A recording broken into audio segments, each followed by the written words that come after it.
ጦርነቱ እንዲጀመር አልፈልግም። ከተጀመረ ግን አሰብ ደርሶ የሚመለስ የኢትዮጵያ ወታደር የለም። ይህን ያሉት የቀድሞ የኢትዮጵያ መከላከያ ሰራዊት ጠቅላይ ኤታማዦር ሹም ጄኔራል ሳሞራ የኑስ ናቸው። ጄኔራሉ ከሰሞኑ የአፍሪካ ቀንድ የውጥረት ምንጭ የሆነው የቀይ ባህር ጉዳይ ላይ ሰጥቶ የተባለው አስተያየት ከሩብ ክፍለ ዘመን በፊት ባልቋጩት የቤት ስራ ውስጥ ዳግም የመሳተፍ ፍላጎት እንዳላቸው ፍንጭ የሰጠ ሆኗል። የጠቅላይ ሚኒስተሩን የፓርላማ ንግግር ሁሉንም ሰምቻለሁ።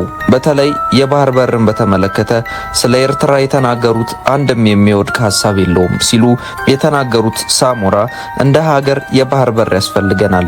ድሮም ቢሆን በፖለቲካው አመራሮች ውሳኔ ለጊዜው ተዳፍኖ የቆየ ይምሰል እንጂ የኢትዮጵያ ሕዝብ ጨርሶ የዘነጋው ጉዳይ አይደለም። የጊዜ ጉዳይ ነበር። አሁን ጊዜው ደርሶ ዳግም ተነስቷል። ለዓመታት ይህንን ጊዜ እንጠብቅ ነበር።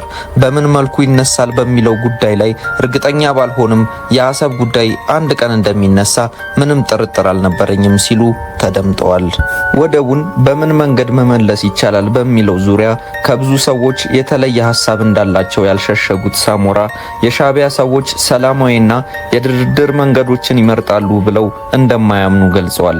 እኔ ለ17 ዓመት በትግልና ለ27 ዓመት በመከላከያ ሰራዊት ውስጥ ከወታደር እስከ ጠቅላይ ኤታማዦር ሹም ድረስ በቆየውባቸው ጊዜያቶች ይሁን አሁንም የሻዕቢያን ሰዎች በሚገባ አውቋቸዋለሁ። የሻዕቢያ ሰዎች ቁጭ ብሎ ተወያይቶ ችግሮችን መፍታት እንደ ወንጀል የሚቆጥሩ ናቸው። ሽብርን እንደ መፍትሄ ለማድረግ የሚሞክሩ፣ ጦርነትን ህጋዊ አማራጭ ለማድረግ የሚጥሩ ናቸው በማለት ተናግረዋል።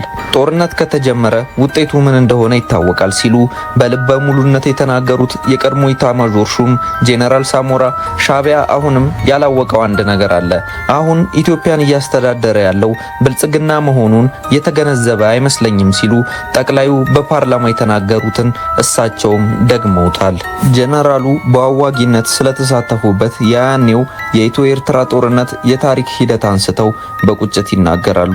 ያኔ የተፈጸመው ስህተት ዘላለም የሚያስቆጭ ስህተት ነው። በወቅቱ ግንቦት 4 በ1990 ዓመተ ምህረት የኤርትራ ወታደሮች በሁለት ኮር በ6 ክፍለ ጦርና በአንድ ሜካናይዝድ የተደራጁ በመድፎችና ታንኮች ታጅበው ባድመንና አካባቢውን በወረሩ ጊዜ ለወረራው በአጸፋ ምላሽ ይሰጥ የሚል ውሳኔ ለማስተላለፍ የኢህአዴግ ስራ አፈጻጸም ሆነ የህዝብ ተወካዮች ምክር ቤት ጊዜ አልፈጀባቸውም ነበር።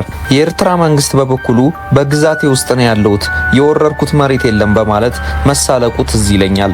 ታዲያ ያኔ ኢትዮጵያ በቂ መከላከያ ስላልነበራት ከተለያዩ ህብረተሰብ የተወጣጡ ወጣቶችና የተባረሩ የደርግ ወታደሮች ተመልሰው በፍጥነት እንዲሰለጥኑ ተደርጎ ሲያበቃ የሻዕቢያን ወታደሮች የያዙትን ቦታ አስለቅቆ እያጠቃ ቡሬ ግንባርን ደርሶ አሰብን ለመያዝ ሲሰማራ እነመለስ አስቆሙት።